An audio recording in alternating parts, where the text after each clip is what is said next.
At alamin na natin ang pinaka-latest at pinaka-bago sa mundo ng pampalakasan. Kasama natin si Ian Articona na, ano pa? James Bond. James Bond ang dating natin. First honor ka ba? Second honor? Second. Second lang May ba? from mamaya eh. Ano?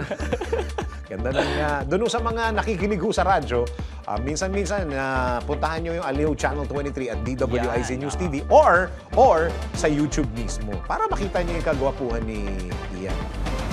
At eto na, Dennis, ang ating latest Yung bang sport nililigawan mo, sinasabi mo na nasa TV ka na? update. Wala naman akong nililigaw. Wala ba? O sige, manligaw ka na. Mag-report ka na. Yun. At eto ang ating latest sports update.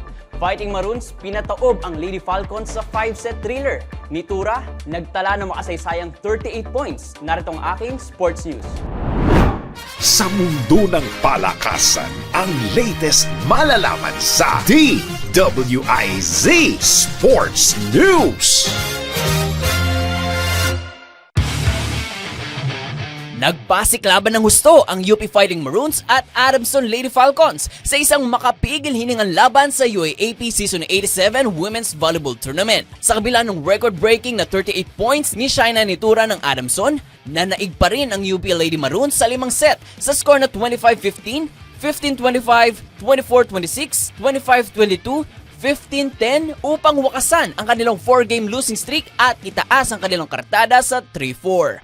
Nanguna si Ira Haboneta para sa UP na may 19 points, kabilang ang 7 points sa deciding set, habang si Nina Itang ay nag-ambag ng 20 points. Sa kabila ng pagkatalo, umangat si Nitura bilang bagong UAAP record holder sa women's volleyball scoring na nalampasan ng dating 35 points record ni na Alyssa Valdez at Cici Rondina.